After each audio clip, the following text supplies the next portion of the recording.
Hey everybody, BrickLover18 here today with another GoPro Lego City update. In today's update, as you can see, I am removing all of the cars from my Lego City because it is in this video that I am replacing my non-existent Lego road plates with the brand new 2021 Lego road plate system. You would have seen the actual city update where I did this change a few weeks ago now, but this is the first time that I'm actually releasing the footage of me doing it. I filmed the entire thing as a point of view with my GoPro, so I'm very excited to show it off here.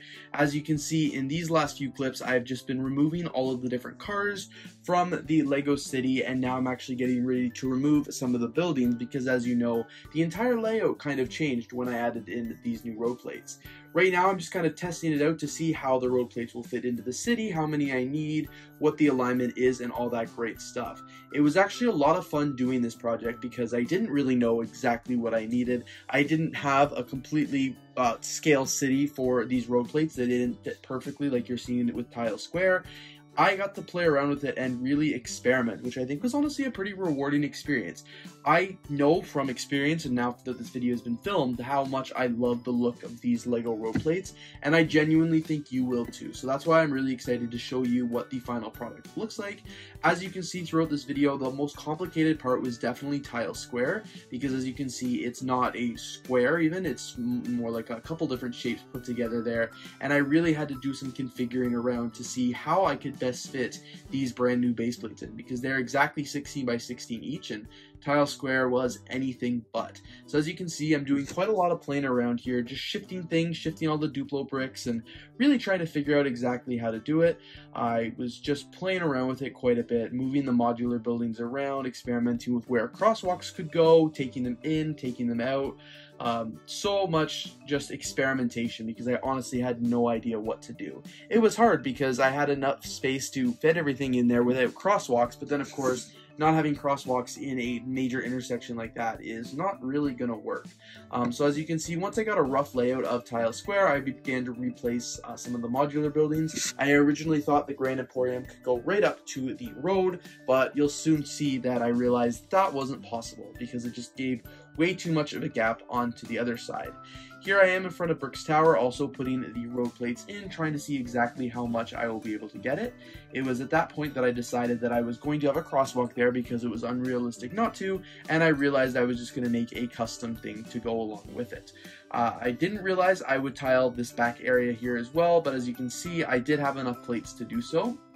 I began experimenting with a sidewalk in front of the Brick's Tower as well, just because it felt weird trying to extend the roads any larger, and I figured I might as well just have some cars parked out front of the Brick's Tower and reduce the road plate a little. That way, I could also, instead of moving Brick's Tower over, the stage and the Tile Square area would all fit, and I wouldn't have to completely redo everything. Once I had the rough outline of the road in place, I began to lay some of the tiles down just to hold everything in place and get a better visualization of everything. As you can see, there is a little bit of a gap towards the end there as well, so unfortunately I did have to do some reconfiguring there, but it will be okay. And honestly, the city was really coming together at this point. I was really figuring things out and putting some modulars. I thought I could experiment with putting the diner over by the Grand Emporium, but then as you can see, that didn't work at all. That just made an alleyway, and I didn't want to leave out the two modular buildings that were there. So I put it back at the bookshop and everything, and put everything back as well. I realized once I slid everything to the front that I could slide the Grand Emporium over just a little more, which made a lot more sense than having a weird alleyway kind of at the end of the bookshop apartments there. And I positioned everything at the back and was able to add a couple more crosswalks in there as well.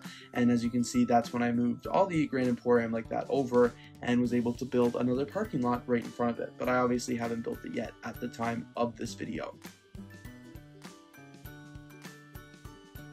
As you can see, for the most part, at this point of the video, everything is pretty much in place. I was really just experimenting with how the crosswalks could work and where the rest of the buildings could go. I still had to put all of the plates at the back, but I was saving them just because I wanted to make sure that I ordered enough. And if I didn't have enough, then I was going to order a few more and obviously just leave out some of the positions on camera where you couldn't see, because I wanted to make sure that I had the visible parts of the road all done and nicely. As you can see at this point in Bricks Tile Square and Bricks Tower, I was really trying to experiment with how I could put everything in. I had no idea how I was going to make this intersection work just because it was a pretty tricky one, but as you can see, I did manage to make it work, and then I began actually working on the sidewalks and the parking lot that will go in front of it. It's just a spot for 2 cars, like you see them in Toronto all the time, little pickup spots, maybe Uber drivers can get their food and stuff like that, and it's pretty realistic, so I didn't mind putting it in there like that. As you can see, I had 2 crosswalks there, and that wasn't going to fly. It just looked absolutely bizarre, so I had to do some reconfiguring there as well and actually make a custom part of the road, which I didn't really want to do at first. I was really trying to avoid, but it was one of those things that I couldn't resist at that point. I realized I needed a 16x8 one, and it just wasn't possible to get away with it. So hopefully if LEGO comes out with a 16x8 one in the future, I can definitely replace it, but for now, it's a random custom one, just kind of hidden in my LEGO city, and you'll see me do that in a second. Throughout this whole duration of this video, I was also filming the other city updates, so if you haven't checked that out, definitely do so, because I want you to be able to see me kind of talking you through it during the process. This has now been about a month since I actually filmed this video, so I might not remember everything incredibly clearly, but I'm still a really big fan of how these roads look, and I think I did a nice job integrated into my LEGO city. I overall just think the LEGO city looks a lot more professional now, and I'm excited for how it works. I think the sidewalk here especially extended quite nicely, and once I get everything back in place, you'll see just how much I like it.